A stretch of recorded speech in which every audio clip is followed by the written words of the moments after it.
नमस्ते, स्वागत है आप सभी का ग्रेट मंत्रा के यूट्यूब चैनल पर।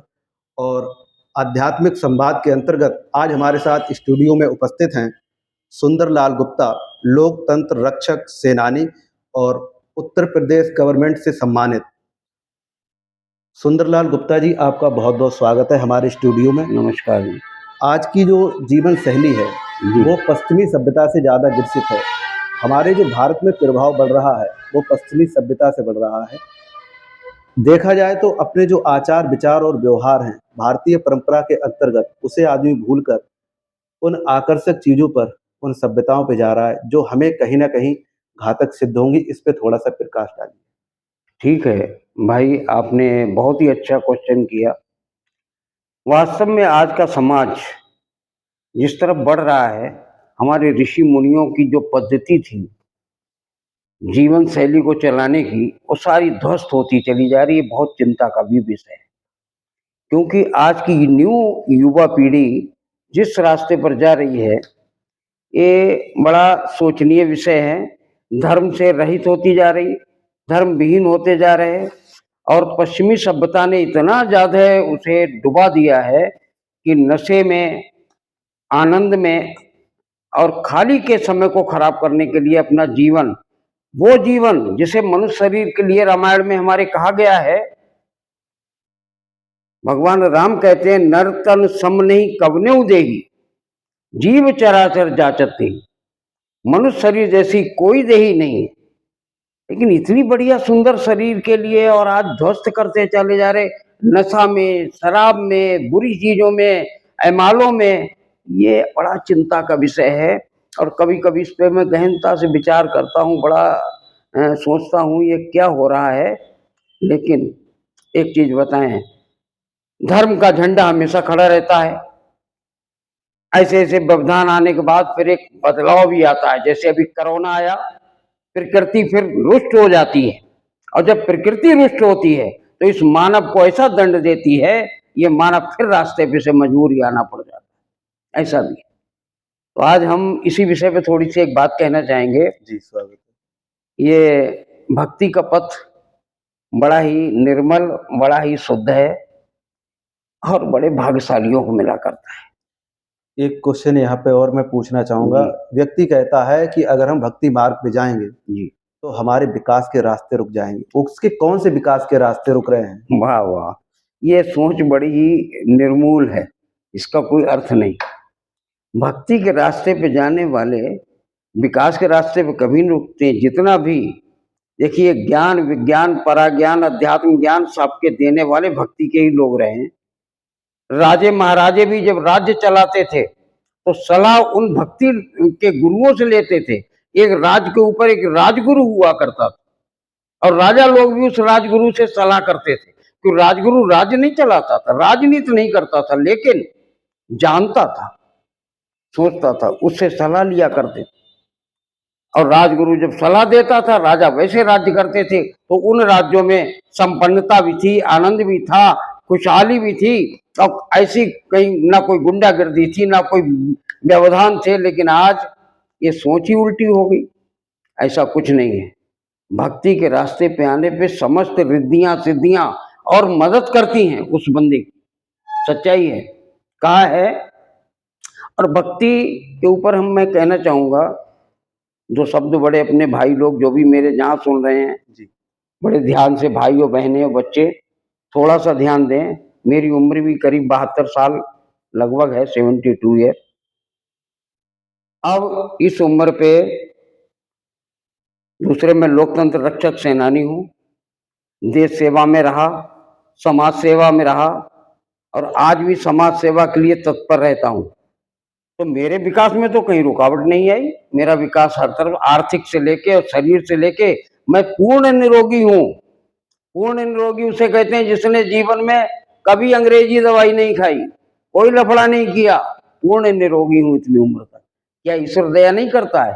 एक रोग का लफड़ा लग जाता है, सारा विकास वही रखा रह जाता है, कई लाख रुपया हॉस्पिटलों में चला जाता है और आदमी बर्बाद हो जाता है। जी। तो धर्म रोकता है, धर्म बचाता है, ईश्वर बचाता है।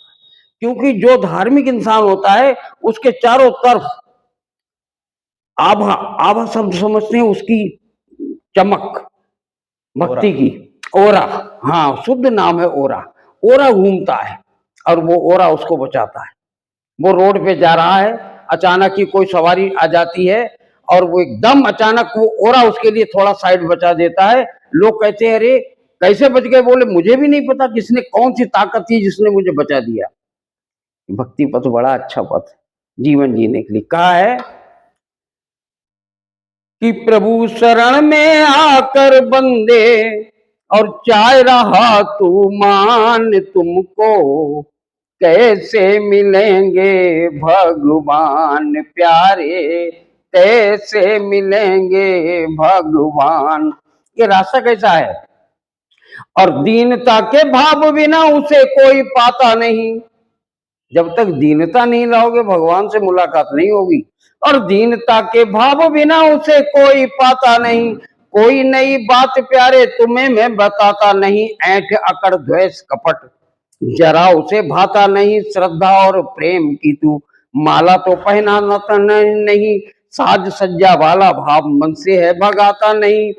फिर क्या अंतर में दर्शन पा लेना है आसान, तुमको कैसे मिलेंगे भगवान। और अष्टावक्र द्वारा पाठ जनक को पढ़ाया गया, जूते रख के सर पे सारे नगर में घुमाया गया। महाराजा हरिश्चंद्र को शमशान में बसाया गया, भक्त मोहरत दूसरे सुत पे आरा चलवाया गया। भक्ति आसान नहीं है, बड़ी कठिन चीज बहुत है। सुंदर इसे सीखने के लिए, और सबसे बड़ी चीज इस भक्ति में तुम्हारी रुकावट डालने वाला कौन है? अगर सच्चाई बताऊं तो सबसे बड़ा बैरी तो तुम्हारे ही अंदर बैठा है, जो तुम्हें भक्ति से विमुख करके उस पश्चिमी सभ्यता में ले जाता है। वो कौन है? बड़ा बैरी है मन घट में, इसी को जीतना कठिना। जिन्होंने मार मन डाला, उन्हीं को सूरमा कहना। सबसे बड़ा दुश्मन तुम्हारा मन है, क्षणिक। बोले जरा सी सिगरेट में वो लगा के देखो, आत्मा कह रही क्या कर रहे हो जो गंदा काम, लेकिन मन कह रहा है ना थोड़ा सा देख लो लगा। अब थोड़ा थोड़ा करके तुम्हें बहका ले जाता है दूसरे रास्ते, और भक्ति से दूर ले चला जाता है। और आज की पीढ़ी जो भटक रही है, ये मन के कारण भटक रही है, सच्चाई है जी। मन भटका रहा है इनके लिए। ये मन को कंट्रोल करना जानते ही नहीं। जैसे कोई रथ जा रहा है, 4-6 घोड़ों में बचा हुआ, सारथी उसको चला रहा है और जीव आत्मा बैठी हुई है रथ में, ये शरीर रूपी रथ में। अब सारथी सो जाए, घोड़े रूपी मन और इंद्रियां अपने आप भागने लगे इधर उधर, तो उस रथ का विध्वंस हो जाएगा, उसे बचाने वाला। इसलिए इसको जीवात्मा को हम इतना मजबूत करें, अपना आत्मबल इतना मजबूत करें कि मन और इंद्रियां हमारे बस में चलें, यही जीवन है। लेकिन आज की पीढ़ी इस ज्ञान से परे है, इस ज्ञान को जानने नहीं चाहती। 2 कारण हैं। आज मैं एक सूत्र बताता हूं कि जो बंदा अगर जीवन में 100 साल तक जीने की तमन्ना रखता है, उसे एक सिद्धांत मानना पड़ेगा। देखिए, पहला सिद्धांत, सोने के लिए वो जल्दी सोने चला जाए, जैसे 9 बजे तक उसे सो जाना है, लेकिन सुबह 4 बजे उठने की, ब्रह्म मुहूर्त में उठने की आदत डाल दे। 4 बजे आज भी मेरा रिकॉर्ड है कि पूरी उम्र हो गई 4 बजे उठ जाता हूँ। उठ के योगा करना और फिर नहा धो के समाधिस्थ होना और थोड़ी देर को समाधि लगाना, जीवात्मा को बॉडी से निकाल के जीवात्मा को त्रुटि पे लाके टिकाना, ये कार्य चल रहा है। दवाई नहीं खाता, दवाई क्यों खाऊं भोपाल, क्या जरूरत? अरे वो ईश्वर अंश, जीव अविनाशी ईश्वर का अंश मेरे अंदर है, आपके अंदर है, बच्चों के अंदर है, पत्नी के अंदर है, लेकिन इसे जगाता कौन है? ईश्वर का अंश तुम्हारे अंदर बैठा है। जो ताकत ईश्वर रखता है वही ताकत तुम भी रखते हो। एक ही चीज है, एक ही पावर है, लेकिन उस पावर को हम जानते ही नहीं। क्या करते हैं, जैसे कोई गैस जल रही हो या रोशनी जल रही हो, बल्ब जल रहा है, उसके ऊपर कपड़ा लपेट दीजिए, अंधकार हो जाएगा। ठीक इसी तरह हमारी जीवात्मा ताकतवर है, लेकिन हम उसको प्रयोग करना नहीं जानते। हाँ, इसकी ताकत को अगर देखना तो कुछ हम बताते हैं। कुछ किसी गुरु ने बिना गुरु के जगती नहीं, इसकी कालिक बिना गुरु से हटती नहीं। ध्रुव को बता दिया किसी ने, नारद जी ने गुरु बन के, कि प्रभु ऐसे मिल जाए। वो अच्छा, तो उसने अपनी जीव आत्मा को अंदर बैठ के और समाधिस्थ होके जो जगाया है, तो सारा ब्रह्मांड हिला दिया उसने। इसका मतलब जो ताकतवर चीज है हमारे अंदर, हमें आभास ही नहीं हम क्या है, हम तो साधारण इंसान समझे हुए घूम रहे हैं। इसलिए नहीं, आपके अंदर ईश्वर की ताकत है। और जिस समय वो ब्रह्मांड हिल गया पूरा, प्रहलाद का देखिए बच्चा था, लेकिन उसे भी कोई गुरु मिल गया था, ज्ञान जगा तो सारे देवता हिल गए, भगवान भी उसकी मदद के लिए उतरना पड़ा। अब वही ताकत तुम में है। तुम भी अपने किसी रिश्तेदार को दिल्ली बंबई कहीं याद करते हो तो उसको हिचकी आने लगती है, हलक हिलने लगता है। इसका मतलब तुम्हारे अंदर भी बहुत बड़ी ताकत है, तुम सबको जिला सकते हो, पूरी कायनात, पूरी दुनिया की कायनात हिला सकते हो, बहुत ताकत है। लेकिन हमें पता ही नहीं हमें ताकत, ये गुरुओं द्वारा पता चलता है ताकत। कब हमारे अंदर वो शक्ति जगती है? इच्छा शक्ति। हम चाहेंगे तो बीमार होंगे, इच्छा चाहेंगे तो नहीं होंगे, कोई नहीं रोक सकता। ओशो से आपका क्या आस है? ओशो तो एक महान विचारक थे, कोई इसे समझे या न समझे, महान विचारक थे। धर्मगुरु नहीं? धर्म गुरु भी थे, और जितनी गहनता से उन्होंने अपने विषय को रखे हैं कि शायद अब अभी तक तो मेरी समझ में नहीं आता कोई सामने। वैसे हम आपको बताएं, मैं भी भाई किसी गुरु के साथ, बाबा जय गुरुदेव के साथ रहा, सीधी बात जी। उनका ज्ञान मैंने 40 साल लिया था। लेकिन मैं हमेशा ही ओशो जी को इतना मानता हूँ, जहाँ भी इनकी पुस्तक या उनका ज्ञान मिलता है बड़े गहराई से पढ़ता हूँ, ये देखता हूँ कितनी गहराई में बात को उतारा है। वो हो एक असंभव, जिसके लिए मैं उन्हें भी नमन करता हूँ, प्रणाम करता हूँ ओशो जी के लिए। दुनिया उन्हें कुछ कहे, लेकिन मेरे लिए वो बहुत ही बड़ी है। ओशो को सेक्स गुरु से जाना जाता लेकिन सेक्स भी कोई बुरी चीज नहीं है, इसे समाज में गलत कहा गया। देखिए ओशो जी के ही शब्दों में बता रहा हूं कि जो सत्य है वही ईश्वर है, जो सत्य है वही ईश्वर है। और सत्य क्या है? जो बताया ना जाए सुता आ जाए। तो हम तो ये देखते हैं, ये जो विषय आपने बोला सेक्स का, पशु पक्षी जीव जंतु दूसरे पिता अपने पुत्र से छिपाता है, बच्चे बच्चों से हम लोग बड़े छिपाते हैं, और फिर भी वो जान जाते हैं, तो इसका मतलब वो सत्य है। वो ईश्वरीय कृत खेल है, ईश्वर की रचना का खेल है। और उस खेल को जिस समय ज्ञान के द्वारा समझ जाएंगे तो वो बुरा तो है ही नहीं। भारतीय साधु संत और महात्मा इसके बिल्कुल विपरीत हैं। हाँ, ये चीज आई सामने। असल में अब यहाँ पे कोई बात आती है थोड़ी सी, कि इनके विचार से ओशो जी को बड़ा दुख उठाने पड़े। जी। ये भी मानना पड़ेगा, बहुत दुख उठाने पड़े उसके कारण। उस गहराई तक, एक ही बात कहेंगे, उस गहराई तक अभी मनन हुआ नहीं इधर। जो लोग कहते हैं ऐसा, उस गहराई तक नहीं पहुंची जिस गहराई को ओशो बोलते थे। जीवन शैली को वास्तव में बहुत गहरा उन्होंने देखा। मैंने बहुत ग्रंथ पढ़े हैं उनके, अच्छी चीज है। कोई प्रिय ग्रंथ आपका ओशो के? ओशो के प्रति सेक्स से समाधि की ओर। संभोग से समाधि को? हाँ, संभोग से समाधि मैंने पढ़ा है। आपने एलोपैथी की बात की, एक बहुत महान युवा जिनके लिए हम सभी प्रणाम करते हैं, जी राजीव दीक्षित जी। जी। राजीव दीक्षित जी ऐसा कहते थे कि जीवन में मनुष्य के लिए कभी भी एलोपैथी की जरूरत नहीं पड़ेगी, अगर वो अपनी दिनचर्या को सही ढंग सही रखे। बहुत बढ़िया बात। उनका कोई ऐसा सिद्धांत, कोई विचार जो आज के युवाओं को, बूढ़ों को, हर व्यक्ति के, समाज के कोई किसी भी वर्ग का हो, उसको अपनाना चाहिए। हकीकत ये है कि जो सिद्धांत हमारे ऋषि मुनियों बनाए थे कि सूर्य छिपने के बाद हमको भोजन नहीं करना चाहिए, इस सिद्धांत को आज की पीढ़ी तो मान नहीं रही। आज तो हमारा नाइट भोजन ही रात के 11 नाइट ही बजे भोजन हो गया, पार्टी बारात शादी सब इनमें। 12 बजे चलती है। हकीकत ये है, अंदर एक नाभि के पास एक कमल होता है, जी। जो ज्ञान चर्चा में आ रहे तो वो कमल जो है, सूरज ज्यों ज्यों छिपता जा रहा है और कमल यूं बंद होता चला जा रहा है। जो भोजन को क्षुधा अग्नि जिसके अंदर जलती है, जो खाने को हजम करता है, समझ लेना। और ये जैसी सूरज छिप गया, कमल बंद हो गया। जठार अग्नि बोल सकते हैं? हाँ, जठार अग्नि भी कहेंगे। और जैसे ही बंद होने के बाद अब हमने इसमें खाना डाल दिया, जी। ये बीमारियों की जड़ बना दिया। सूर्य अस्त के बाद भोजन नहीं करना चाहिए। जैन पद्धति में ऐसा ही है। जैन में भी है, और सूर्यवंशी लोग सूर्य छिपने के बाद भोजन नहीं करते, जी। ये सच्चाई है। अच्छा, भक्ति और सत्संग ये दोनों एक ही पहलू हैं, अलग-अलग? नहीं, पहलू तो एक ही है, सत्संग माध्यम है भक्ति को लाने का। सत्संग के द्वारा ही हमारे अंदर से वो विकार और वो चीजें निकलती हैं, और ज्ञान चर्चा से ही हमारे अंदर भक्ति जगती है।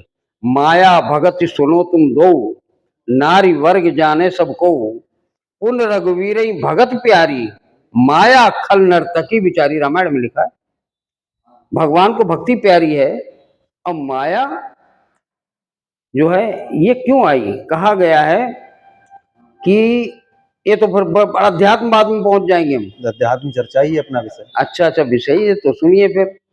ये जीवात्मा कहाँ से आई, कहाँ से नहीं आई, अगर इस बारे में जो हम कहें कि ब्रह्म, लोग कहते हैं भाई सृष्टि के 3 ही देवता थे, ब्रह्मा विष्णु महेश। एक का काम सृष्टि को बनाना ब्रह्मा जी का, विष्णु जी का काम पालन करना, और शंकर जी का काम संहार कर देना। 3 ही देवताओं का 3 काम। लेकिन इन तीनों देवताओं से, या तीनों मेन हस्ती सृष्टि की, इनसे भी ऊपर कोई इनका पिता है जी। जिसके द्वारा ये 3 उपजाए गए। सच्चाई है। अब ये 3 जब उपजाए गए, वो पिता कौन है? और जो पिता है उसने किस तरह किसकी तपस्या की, उस पिता की, उस पावर की, जिसके द्वारा उन्हें एक सूर्य ये मिला, एक चंद्रमा मिला।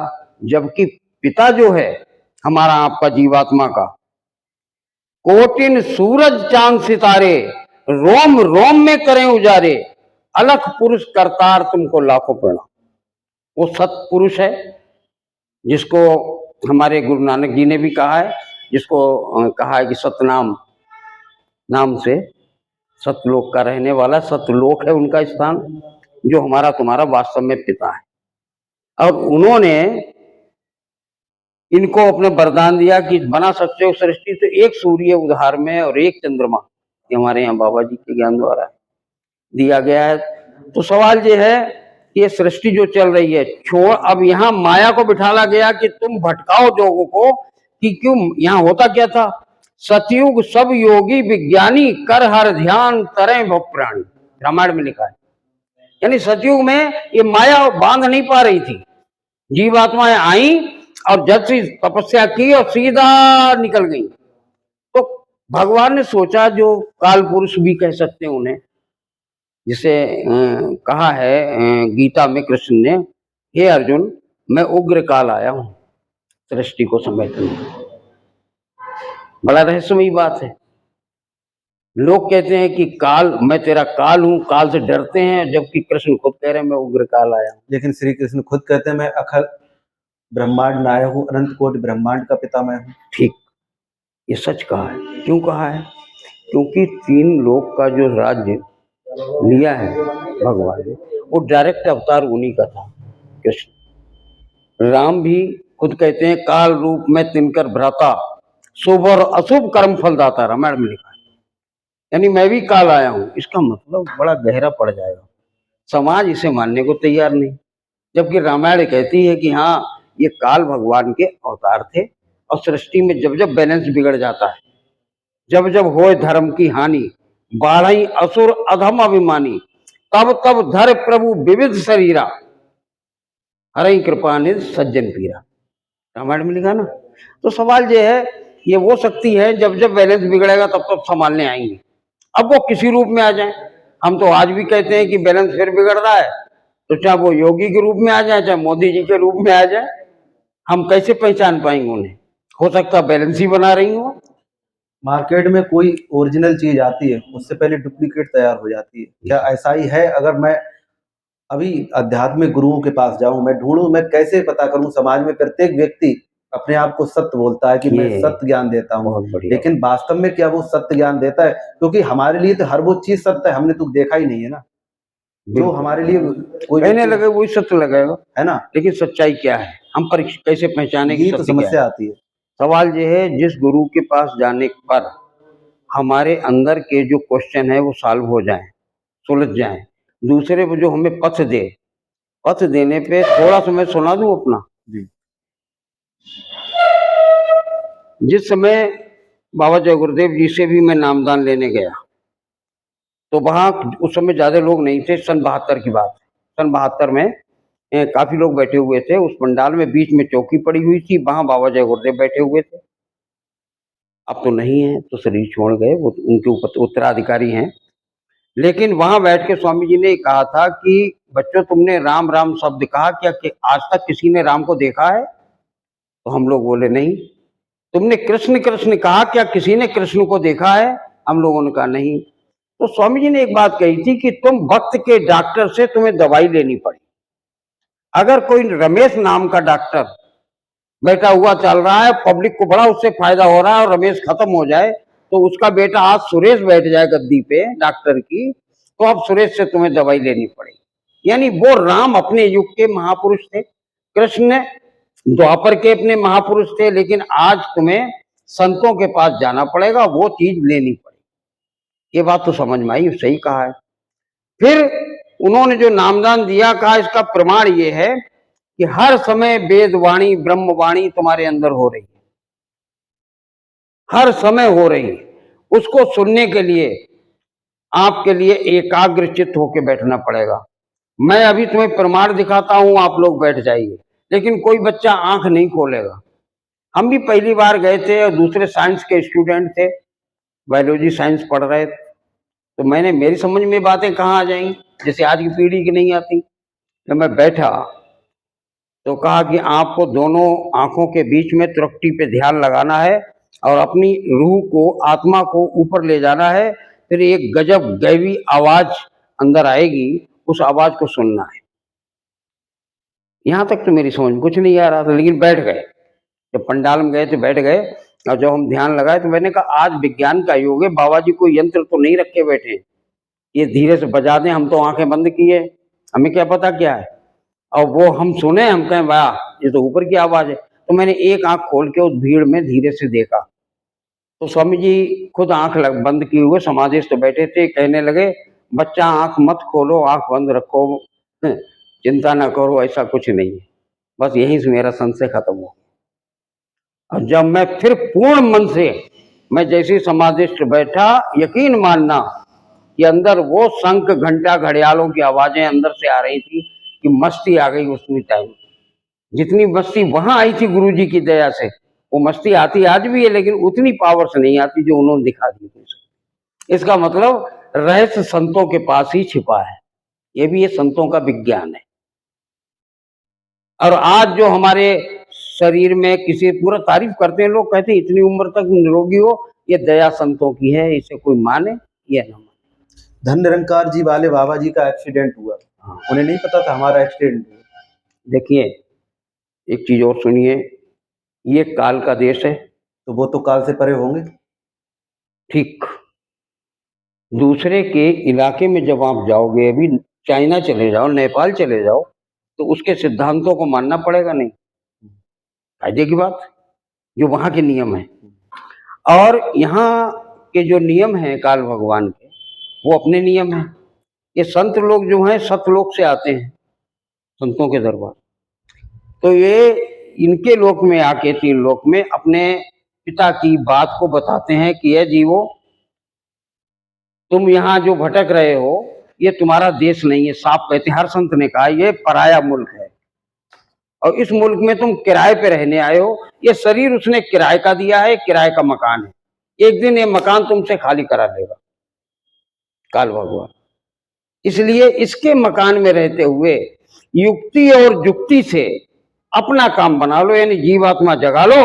एक बार जीवात्मा जग गई तो दोबारा 84 लाख योनियों में, और तुम्हें मरने और जीने से परे हो जाओगे। और एक बात सुनो, संतों ने कहा है कि एक बार मरने में और एक बार जीने में 1,00,000 बिच्छू या 1,000 बिच्छू एकदम डंक मार दें, इतनी बड़ी पीड़ा जन्म लेते समय होती है और इतनी पीड़ा मरते समय होती है। अब सोचो जरा, एक बिच्छू डंक मारता है तो रोता घूमता है आदमी, अगर 1,000 बिच्छू डंक मारते हैं तो बहुत पीड़ा होती जन्म लेते समय।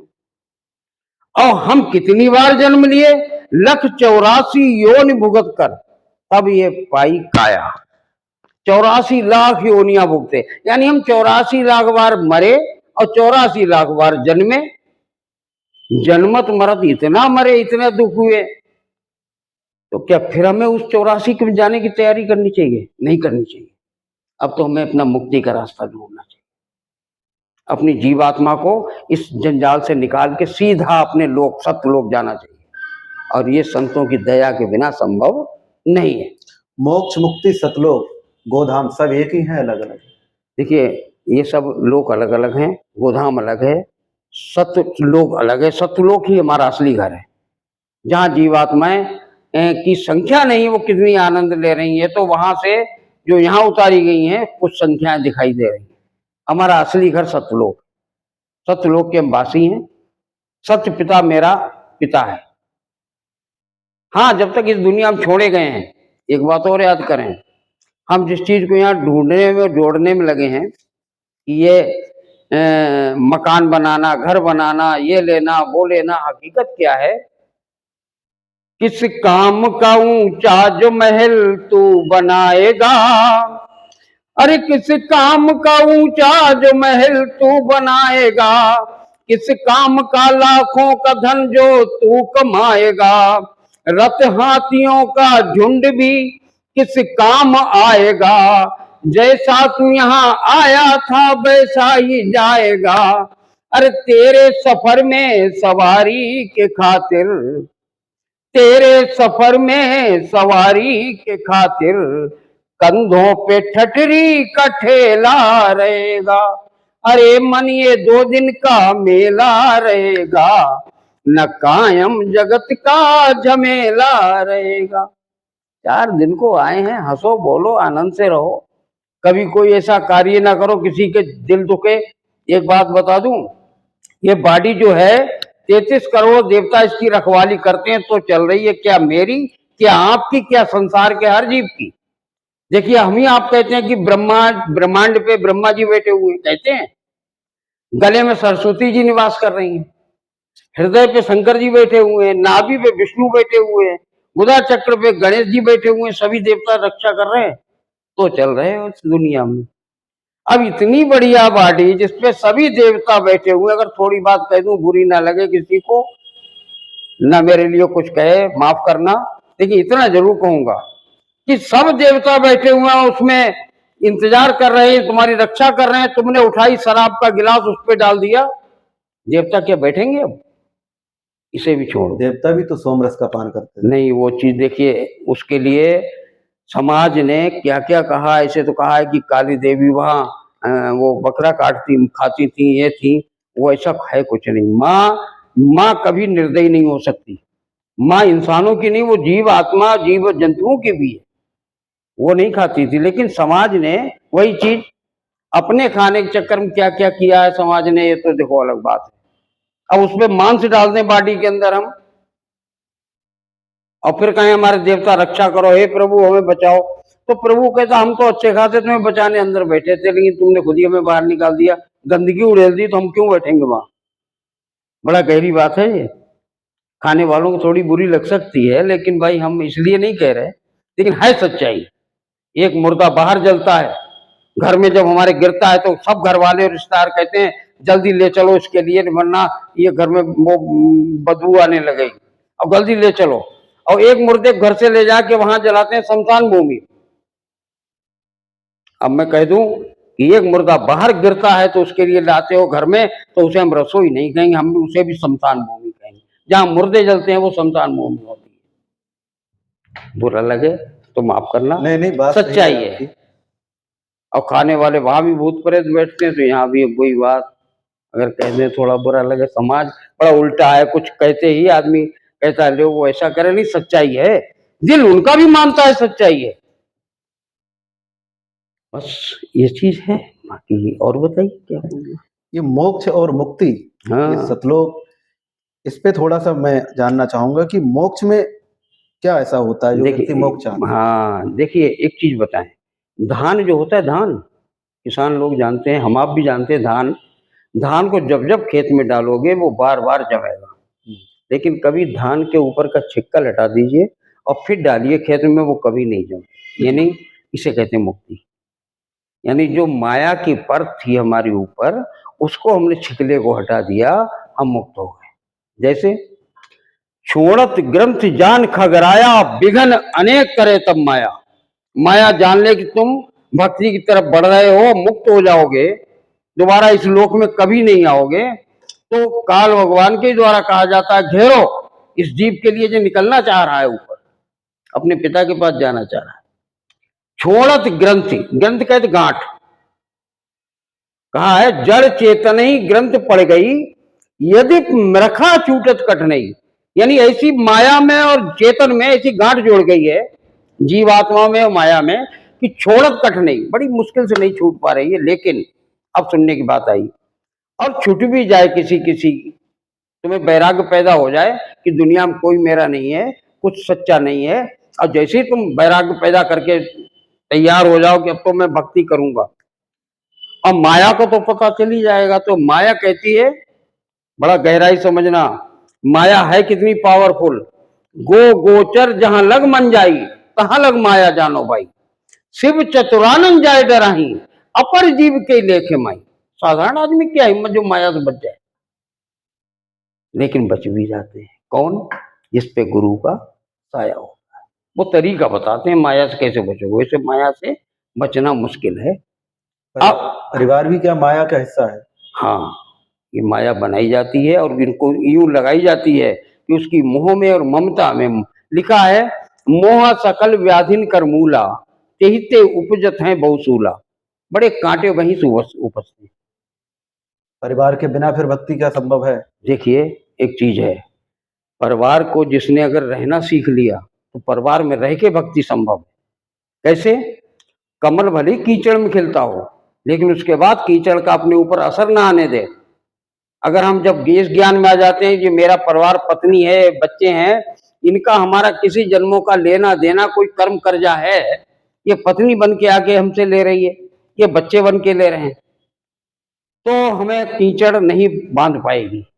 हम अपनी जिम्मेदारियां, अपना कर्जा निपटा रहे हैं, पालन कर रहे हैं, इन्हें पाल रहे हैं, इन्हें पढ़ा रहे हैं, लिखा रहे हैं। अगर जिस दिन मैंने कहा ये मेरा लड़का है, बस यही बन गए। अरे उसने भेजा था भैया, अमानत उसकी है, तुम्हारी नहीं।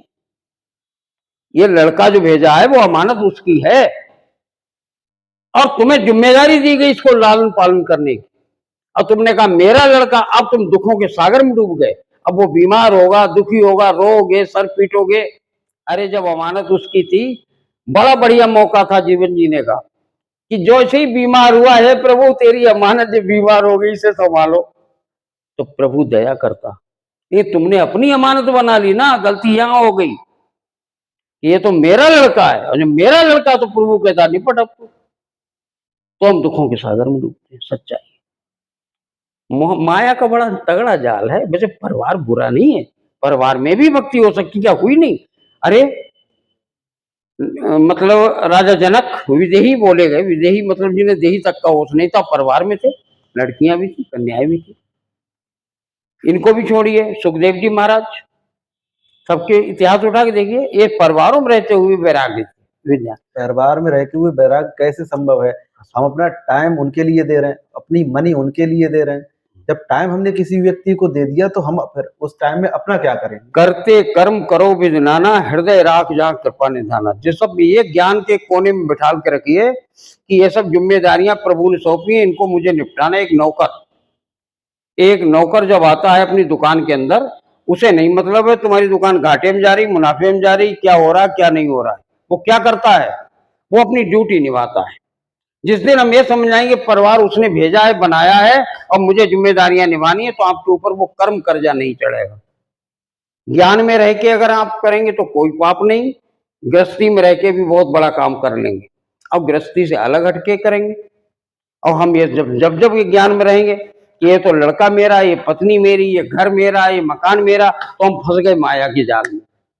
और ये माया में फंसने के बाद जब अंत समय आता है, तो ये जीवात्मा बहुत पछताती है, और ये कहती है पूरा समय मैंने बेकार में गंवा दिया। ये ज्ञान बाद में ही जगता है, या कोई गुरु मिल जाता है तब जगता है। आपसे बात करके हमें बहुत अच्छा लगा। हम धन्यवाद। चाहते हैं आप जैसे लोग और अपनी वाणी से अपने इस ज्ञान को, इस संसार रूपी फुलवारी को यूं ही सींचते रहें। आपके इन शब्दों को सुन के हमारे हृदय में बहुत प्रसन्नता हुई। हम आपको पुनः अब समय नहीं है, पुनः किसी दिन आमंत्रित करेंगे। आपने ग्रेट मंत्रा फैमिली के लिए इतना समय दिया, इसका ग्रेट मंत्रा फैमिली और मैं खुद आपका बहुत बहुत आभार व्यक्त करता हूँ। जय हिंद, धन्यवाद। जय भारत।